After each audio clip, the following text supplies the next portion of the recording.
Hello Leo, mid-April 2026. Ito na po ang inyong reading. Kuha tayo ng ilang guidance advice, messages para sa inyo. Mid-April na tayo. Kamusta kayo Leo? Kuha tayo ng ilang guidance advice, messages para sa inyo. Mensaheng gabay lamang po.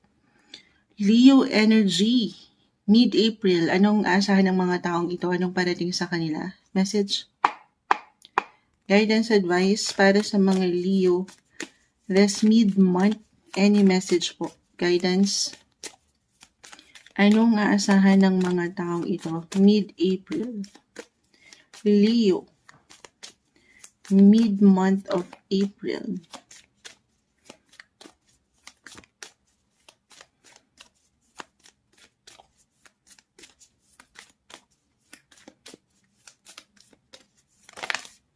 Okay. I-operate natin si the world. The world or the universe rather. Pakita natin sa live.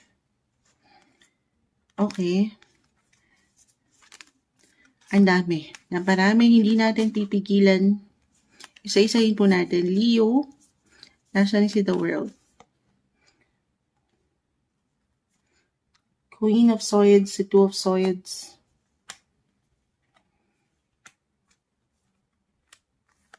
Okay. Tayo ba general meeting? Ano na naman? Alam nyo, kanina pa nagbabakal si Moonchild, umagang-umaga. Kulang pa sa kape. Kaya pa ba? Late na to. Mid-April po ang ating kinakaharap. Nasa Leo na tayo.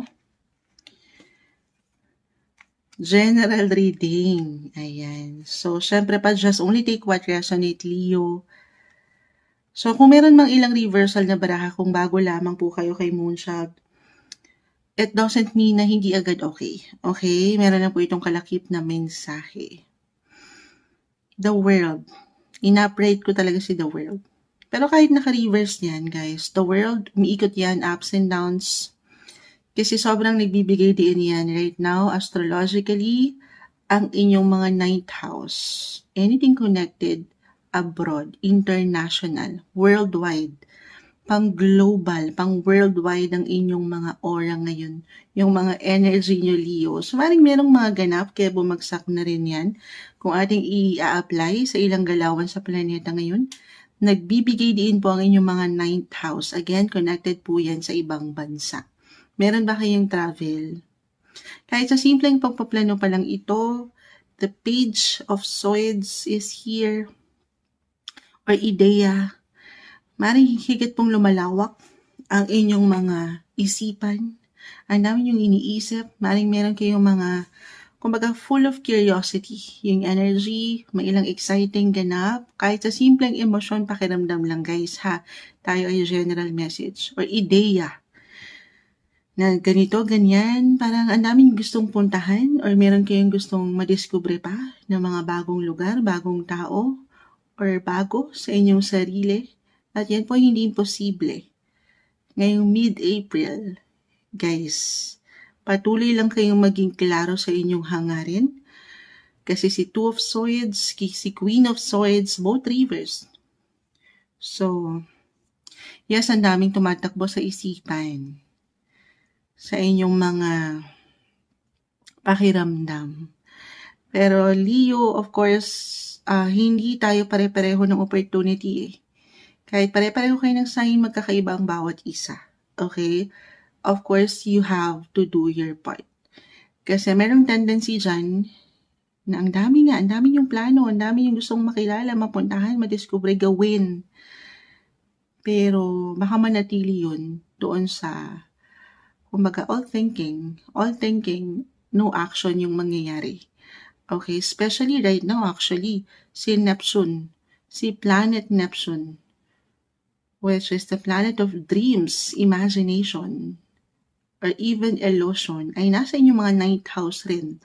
Again, ninth house, nagbibigay diin ngayon, it's about travel, anything abroad. So, ang lawak ni ninth house po ha.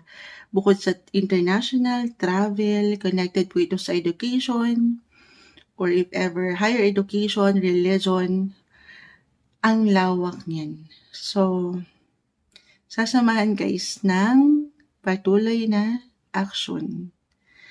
Yes po. Paniniwala, totoo yun eh. Nasa inyo ang inyong mga kapalaran. Sa true, nasa inyo pa rin ang ginhawa. Ginhawa. The world guys, this is a great sign na merong success. Ano man ang gagawin nyo ngayon pa lang, mid-April tayo, pwede po yung mag-iwan ng benepisyo sa inyo in the next coming months. Yes, huwag niyong pagdududahan ngayon ng inyong mga kakayanan. The world. Kung ano man yung ipupunla nyo ngayon pa lang guys, bumuuna kayo. Of course, syempre dadaan sa proseso, sa plano, tapos niyo bigyan ng aksyon. Yan po ay magbubunga or ngayon pa lang namumunga na. So, hindi naman kailangan agad kung hindi ito physical travel at hindi yun posible para sa ilan sa inyo. Anything connected abroad, guys, especially kung ang work nyo, kung saan kayo kumikita, ay may kaugnayan sa ibang bansa. Paano yan, Moonshot? Wala naman akong work. So, reversal tayo. Pwede itong higit na mag-apply sa inyong mga partner. Ayan, or matatawag na asawa, kapareha. So, of course, hindi lang sila yung merong maganda, may paglawak ng isipan or ng plano, ideya, kundi pareho kayo. Okay? Or, kung ito ay, hi Miss Fabi, Miss Rose, balikan ko kayo ha. Harapin ko lang po ang mga Leo, tayo po ay live ngayon sa ating TikTok, pero nasa na tayo? Ayan. Card of Success, again, ano man yung ipupunla nyo ngayong mid-month of April, Leo, may sagana akong nakikita, may abundance. Si 9th house po, ang planet ruler ni 9th house is si Jupiter. Jupiter is the planet of good luck, good fortune. Ngayon pa lang kung pakiramdam nyo, parang walang nai-impress sa inyo, walang masyadong, parang hindi naman Moonshot, parang hindi nga ako napupuna, hindi ako nare-recognize. Si Jupiter right now, still currently nasa inyong mga 12th house of hidden matters. May ilang secrets, the moon is here, may pagka-secretive, the empress naka-reverse, parang may ilang blockages pa. Pero meron ng someone na nakapupo na po sa inyo. Kapag si Jupiter, again, planet of good luck, abundance, alam ko minsan may na-share si Moonshot. Medyo na-excite ako kasi madalas nagko-connect talagang tarot and astrology. So, na-excite ako. Medyo na-overwhelm ako. Sandali. Jupiter ngayon. Jupiter is in the 9th house, guys. Nag-highlight ngayon ang inyong mga 9th house. Kung meron man ako na-mention minsan, anything in regards astrology, hindi nyo na to kailangan laliman or pakaintindihin, pero maaring ma-mention ko lang po, ha? Para kahit paano, meron kayong ideya kung saan ko pinaghuhugot yung ilang messages. Pero meron na akong nakikita dito na someone na i-impress sa inyong kagalingan, yung pagsisikap nyo, yung patuloy yung pag-show up, pag-showcase ng inyong mga kakayanan, especially at work. Kung saan kayo patuloy na nalalaban, kumikita. Ayan, kung ngayon pa lang, if ever feeling nyo walang progreso, hindi gumagala, walang pag-asenso, for some of you, actually si the world, sabi ko nga, in-upright ko lang. Parang naka-reverse sa atin. Umiikot yan ha. Ups and downs ng buhay. Highs and lows. The tables will turn. Aayon ang mga sitwasyon. I see na merong magbubunga. Lalo pa kung alam nyo sa inyong mga sarili na patuloy kayo nagsisikap lang, patuloy kayo nag-iwan ng effort, ng energy sa inyong mga buhay paggawa. Yan po ay hindi na mabalewala. Merong success anytime soon, especially once Jupiter enter your sign Leo second half of 2026 until next year po yan. Ngayon pa lang again, kung patuloy kayong nagsisikap, patuloy kayong nagsushow up, merong someone na na-impress na, hindi lang nagsasalita. Napupuna na kayo Leo na, uy, ang sipag nito, ang galing nito, patuloy na nag-e-effort sa trabaho. Maaaring may pag-level up po, card of success in the world. Doon pa lang tinapos na tayo. May pag-success, guys. Gaano man kalaki, kaliit ito ha, sa inyong mga paningin or paningin ng ibang tao sa inyong paligid. But this is something fulfilling po sa feeling kasi pinagsikapan nyo, pinaghirapan nyo. Okay, the star is still the star kahit naka-reverse din. Manifestation card, ipahayag nyo na, tanggapin nyo na, i-manifest nyo na, hindi lang sa mga tala. Okay? Of course, sasamahan ng patuloy na dasal at paniniwala sa Kanya. Maging ano pa man po ang inyong mga faith or religion. Again, sa mas tayo, no? Realistic, ngayon sa ilang baraha mo rin dito, travel, could be connected sa work, or kung meron kayong inaayos, inaasikaso, na ilang dokumento, travel documents ba yan, visa, passports, ano daw yun, Moonshine? Kung andito na, tumatakbo na, nasa proseso na, darating yan in time, may maganda akong enerhiya na nakikita sa part na yan. Kumbaga, i-claim natin na smooth yung transaksyon na pwedeng umangat. Okay, darating yan in time. Or kung may travel talaga, ayan, higit kayong manlalaban, the full, exciting opportunities, positive possibilities ang umaangat. Yes po. Kung hindi mag-connect again, reversal, pwede itong sa inyong mga partner, sa mga mahal niyo sa buhay, na kung saan kayo rin ay magbe-benefit.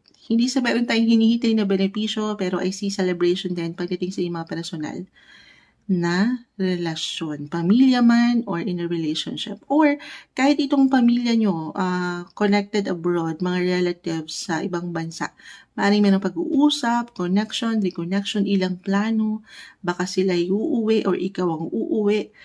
Yung ganun. I see reconnection, reunion. Ayan. Right now, medyo maaaring more on planning ang umaangat din sa inyong baraha or pagpupunla ng mga gusto nyong makita in the next coming months. So sabi ko nga, i-encourage kayo dito ng baraha to take risks, take new chances, huwag pagdududahan ng kakayanan. Pero, sabi kasi ni Moonchild, puro sabi ni Moonchild, just because umangat, push kong push, sabi ko nga kasi. Pero, of course, the fool may tendency, the Page of Swords, excited looking forward, the star, the world. Lumalawak ang inyong mga isipan, Leo, pero take it easy, not the time para magmamadali. Okay? Of course, sa bawat pagdadaanan nyo, ito po ay dadaan sa proseso.